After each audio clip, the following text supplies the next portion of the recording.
Hi everyone, it's Karen here with a water-filled shaker card tutorial. Enjoy! This video was sponsored by Graphicstock. Go to graphicstock.com, YouTube, or click the link in the description box below to start downloading and get started today. Graphicstock has the largest unlimited download library of graphics, photos, vectors, and illustrations with more than 350,000 images and growing. And all of these images come with a royalty-free agreement, so you can't get hit with copyright claims. We're giving away 7 days of Graphicstock so you can try it out and get access to a massive image library and royalty-free license, all for free. I logged into Graphicstock and went directly to the illustrations tab. I really wanted a small cute animal and I typed in seahorse and picked one of the images and that had a lot of different sea animals.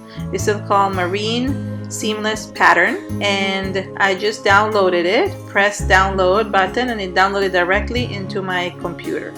Then I went back to illustrations, and this time I put waves because I wanted to have something maritime. So again, I put waves and I started searching. So there's a lot of different types of waves. I specifically put illustrations because I wanted something colorful and more graphic. I didn't want to photograph, and there's so many different choices to choose from, so you just have to scroll down, and I just continued going until I found the one I really liked.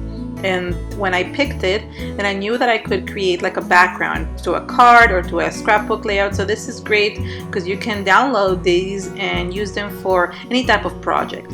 So once I picked mine, I pressed download and then it went into my file, and then I could resize it any way I wanted to make it fit my card.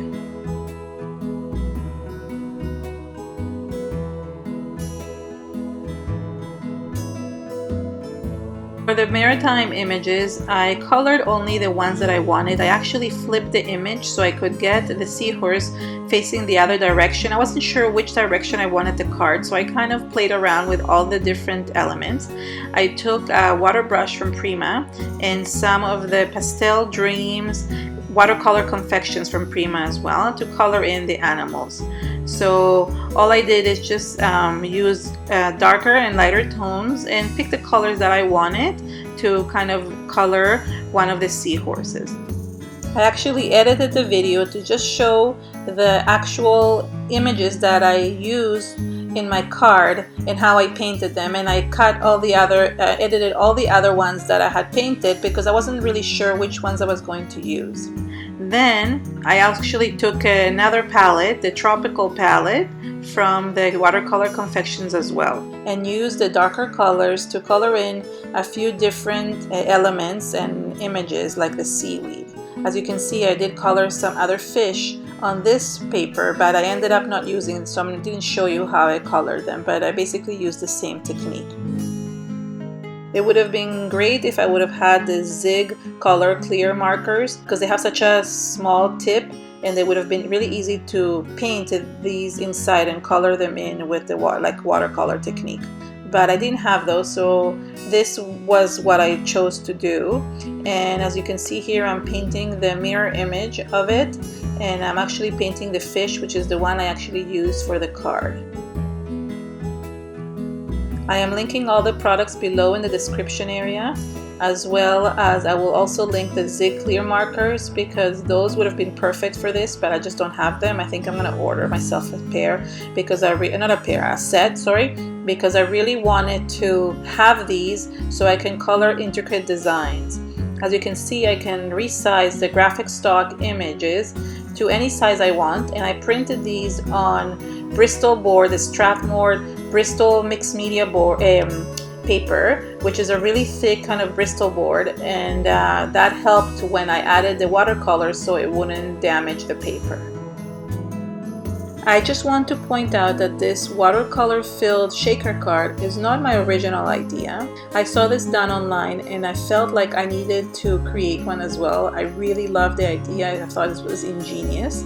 So what I did is I created my own shaker card, kind of added my own twist to it and added my own elements, but the idea of putting water is not my original idea.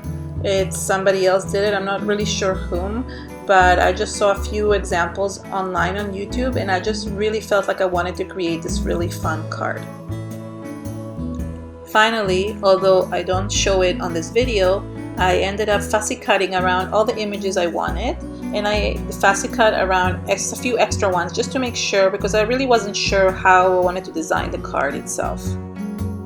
For the front end of the card, I took some Neenah white cardstock. This is the 90 pound, and I cut a circle out of Tonic Studios nesting circles, and then I measured out a circle using watercolor cold press paper so I could create the bubble behind the shaker card. And using the blue color of the Watercolor Confections of the Pastel Dreams, I painted inside the circle that I had drawn with a pencil, because that was going to be my background behind the shaker card. So I just went around and kind of created a blue bubble inside the circle. Later on, I realized that it was better if I would have gone beyond the circle, so I did paint a little bit more extra.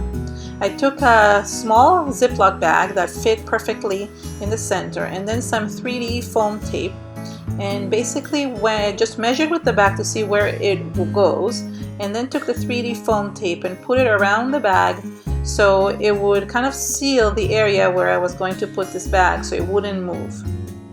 And then I actually put some more foam tape just so to raise the card and have it all even.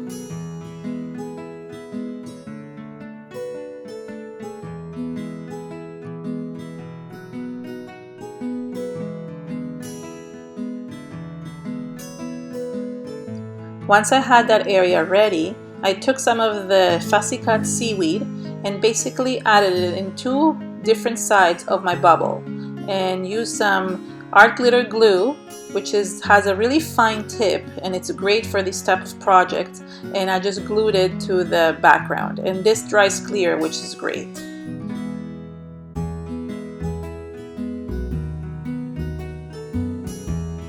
I tried to think what sentiment would be good for this card, and I figured I would just make this a happy birthday card. So I took my Fiskars stamp platform, which is really great because you can put the stamp anywhere you want, and then you don't have to press on it. You can first check where it's going to go, and then you press.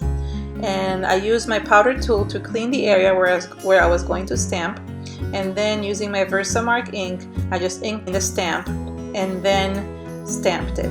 Then I took my super fine Ranger embossing powder and just added it to my stamped area. This embossing powder is in a box, so it was very easy to add there, and then I heat set it.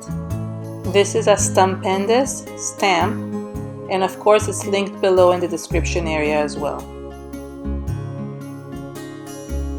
Originally I thought I would put the fish above the water bag, but then I decided to put it in the background behind so the water would kind of be on top of the fish. I also ended up adding an extra seaweed on the side because I thought it needed a little bit more for the composition. Then I took the bag and I filled it with a little bit of water, and also added some sequin in blue color, a turquoise color, from Dress My Craft, because I wanted these pieces to kind of float in the water around the fish, and I thought it made it look really cute.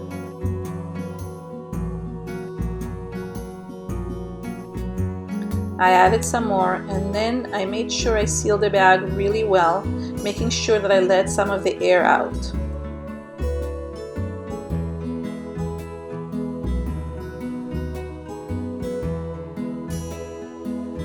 Then I went ahead and took off all the backings from my foam tape and stuck the front part where the sentiment was on top of the bag.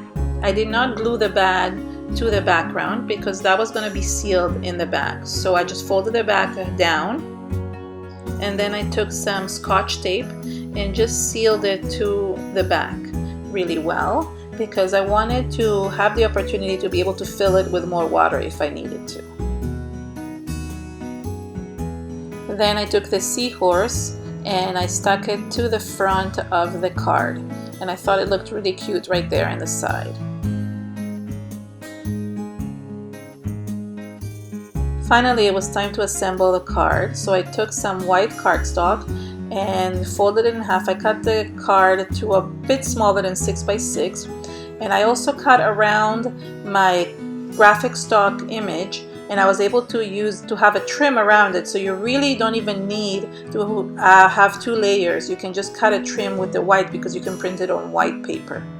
I did print it on a Neenah cardstock as well for 90-pound one. I wasn't able to use my tape runner on the white paper because it was watercolor and it was very thick, so I ended up using glue and just glued it on top. Thank you so much for watching.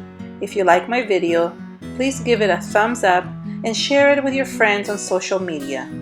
For more inspiration, subscribe to my channel, and also visit me on my website so you can subscribe by email and never miss a post. Thanks so much. Bye.